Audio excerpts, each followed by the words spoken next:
Hi everybody, it's me, Debbie Hilly, and I want to do a little public service announcement for the grooming industry.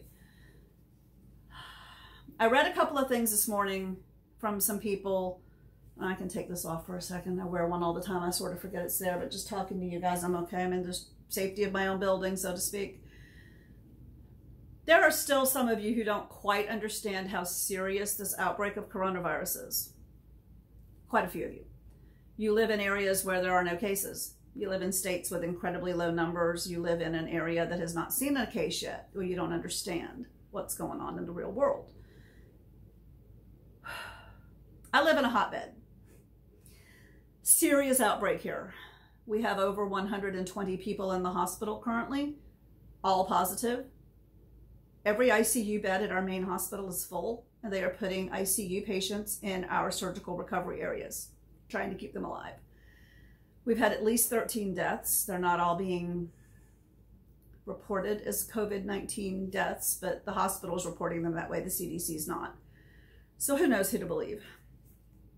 We've had one death at a nursing home. Our Lee County prison, state prison, has got 3 positive cases already, so we're in trouble.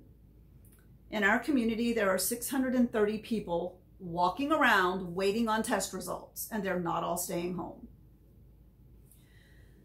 For every person that they come into contact with, more people come into contact with them, and more people come into contact with them. Billy, my groomer, one of his classmates from high school, died this weekend from this virus, and his wife and 2 family members are in ICU at our hospital. This is not a joke.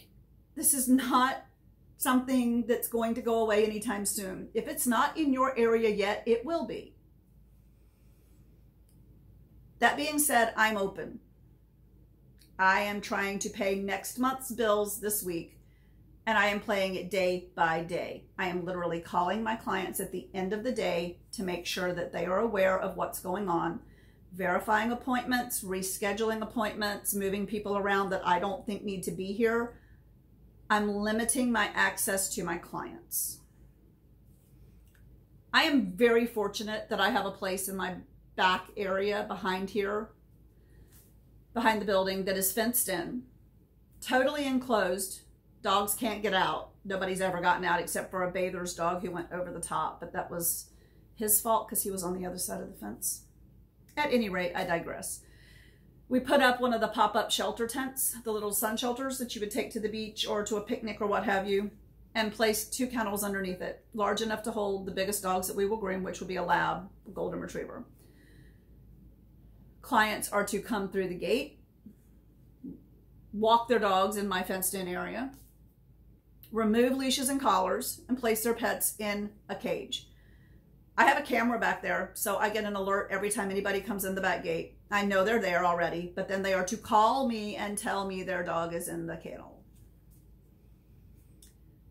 I go outside. I disinfect the gate handle. I disinfect the handles that they just touched on the cage. I get their dog.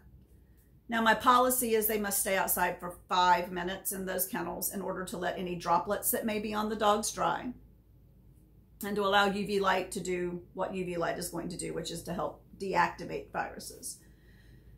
I wear gloves. I wear a mask. And for those of you who are saying that mask doesn't do anything, this mask is an N95 rated mask. It has inside of it a replaceable charcoal activated filter that is 6 layers thick. If anything gets through this into my lungs, it wanted really hard to be there.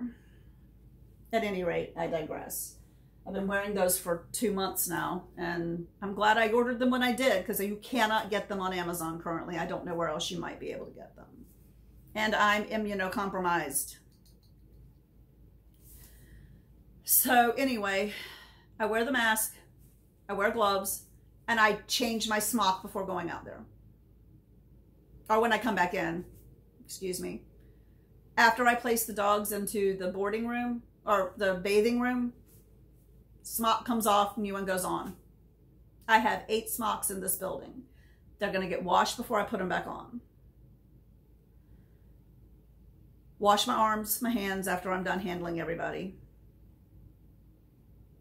I disinfect the outside when I'm done too. Anything I touch, I disinfect again. So at any rate, I'm disinfecting the hell out of everything. I don't know how long we can do this, but we're going to try because like I said, I'd like to get next month's bills paid so that I can breathe. I'm caught up on everything this month because I'm anal about paying everything as I go. But yeah, I'm worried about next month, just like everybody else is. Or should be. But for those of you doing curbside or car retrieval, I want you to think about something. And it scares me so bad for you guys that are doing this. There is no way you can maintain a 6-foot distance from a client and still be taking their dog directly from them. It can't happen. If you hold your arm out and they hold their arm out, that's roughly 6 feet. It's close enough. Your hands can't touch. So if you're leaning into the car to get the Yorkie, or you're swapping leashes, they're right here. They're in your 6-foot range. You need 3 feet around you and 3 feet around them to be clear of anything according to the CDC. If you're picking up dogs from cars, you're taking them off curbside, you're not safe, in my opinion. I won't do food delivery and drop off. Not happening. I'm not going to a drive-through. I'm not doing any of that. I'll call them back in a few minutes. I'm not sure who they are. But you cannot put yourself at risk. You should not put yourself at risk. I don't care if there are no cases in your community. You need to act like you are contagious and you don't want to give it to the next person. Don't worry about if they're contagious. Pretend you're contagious. I'm immunocompromised. I have sarcoidosis. I don't look sick. But if I catch this, I'll end up on a ventilator in the hospital and I probably wouldn't survive. Billy also doesn't look sick, but Billy has emphysema. My mother is 78 years old this year. My husband is 76 years old this year. They're all at risk. It's not just you and your client you're worried about, it's everybody else. For example, my son's ex-girlfriend and he are still very close. And he was supposed to keep her girls today because she had her wisdom teeth pulled. And she is really not in a position where she can be around them. But she got a phone call this morning from her employer who said that one of her co-workers, whom they have since fired, is living with somebody who is positive for COVID-19. And he didn't tell anybody.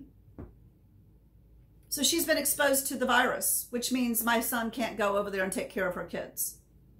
And won't. I won't do drive-through because you don't know where those people have been or who they may have come into contact with. I won't do curbside food delivery. I won't do food delivery. I won't do grocery delivery. I had to go in Dollar General yesterday for a neighbor who is in his mid to late 80s. I think he's 88 years old, who needed toilet paper, paper towels, and a loaf of bread. I was the only person in the store besides the clerk when I went, or I wouldn't have gone. Am I being paranoid? I don't think so. I am pretending that I am highly contagious and I don't want to risk spreading it to anybody. So if you can't do contactless drop off and pick up, you need to rethink being open. I realize that we are all trying our best just to stay alive and afloat.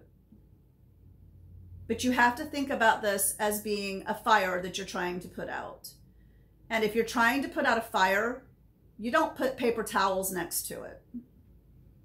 If you're trying to put out a fire, you don't keep throwing more stuff in the fire. In my town, we're trying to put out the fire. We have way too many people. It's like 2% of our population now are either in the hospital or are sick at home. It's a high percentage. We have half the state's positive cases in this town alone. It hasn't gotten to you yet. Be blessed. Be prayerful that it doesn't. Say all of your prayers to whatever God, goddess, creature you believe in. Because I have a feeling it's coming. And you need to be able to protect yourselves. Be safe, y'all.